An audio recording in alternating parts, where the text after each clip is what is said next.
Hi, my name is Art. I'm an ex-TWA engineer and a volunteer at our great museum, and I'd like to welcome you to TWA's Jet Age.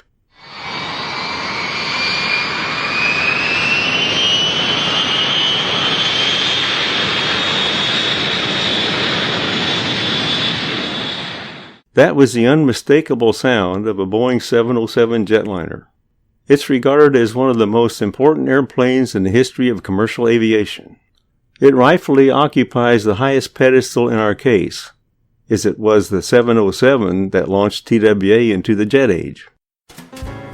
In March 1959, TWA received its first 707 and immediately put it to the test. For a period of 1 month, it flew a daily round trip between New York's Idlewild Airport and San Francisco. With its 4 Pratt & Whitney engines, it performed flawlessly, never missing a day. Over the next 24 years, TWA flew 133 Boeing 707s to every corner of the world, cruising at altitudes over 30,000 feet and at speeds in excess of 500 miles per hour.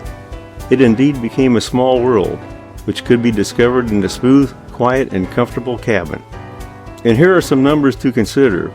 Before the advent of the 707, TWA's timetables indicated a non-stop flight from New York to San Francisco taking 10 hours aboard an L-1649 Constellation.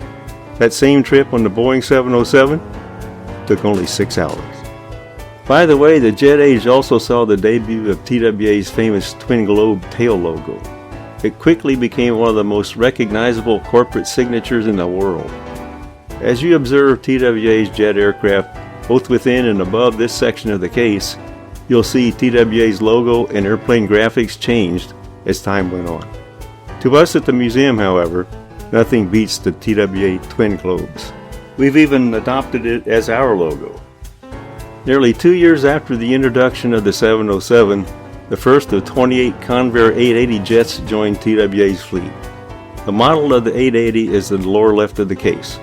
While it looks similar to the 707, it was its own plane, for sure. Shorter, narrower, and lighter than the 707, the Convair 880 was also faster. It was an airborne hot rod. Inside, economy class passengers sat 5 across, compared to 6 across on the 707. While popular among pilots and passengers, the Convair never found its footing in the jet aircraft market. Its manufacturer, General Dynamics, lost money on the program and stopped producing the airplane in 1962. The Convair also provides us with one of our museum's favorite pieces of trivia. Convair chose the model number of 880 to signify how many feet per second the aircraft could travel.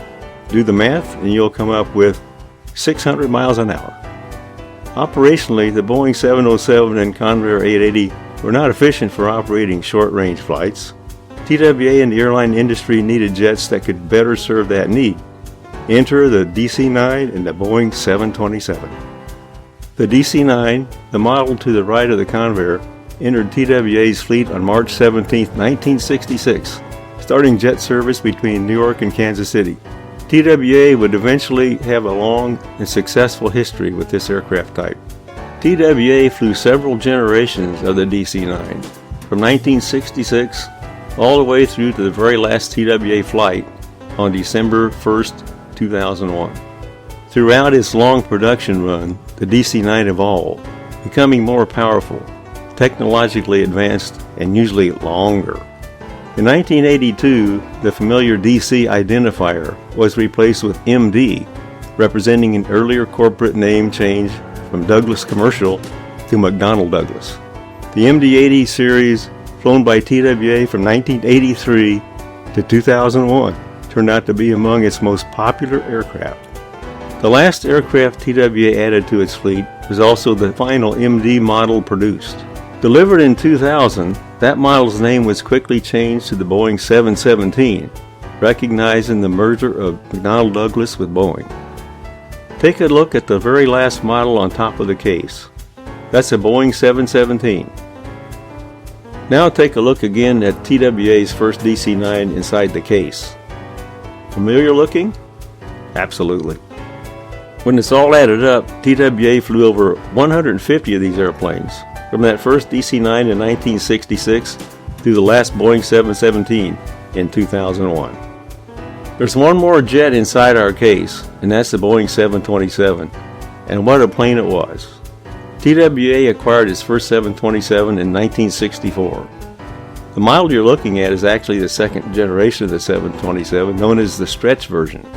The 727 and the DC-9 family served as the workhorses of TWA's domestic short to medium haul jet fleet.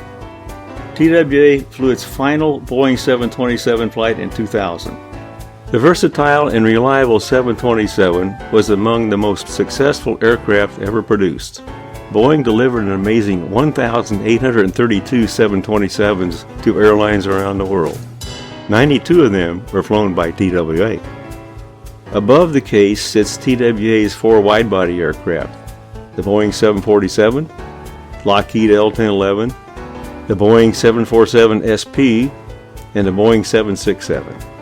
We have much more to tell you about the 747 and the L-1011, and we'll do that at an upcoming audio tour stop. The other two planes atop the case are the Boeing 757 and the aforementioned Boeing 717.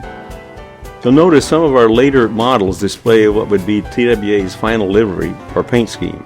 The effort to convert the fleet to this new image started in 1995.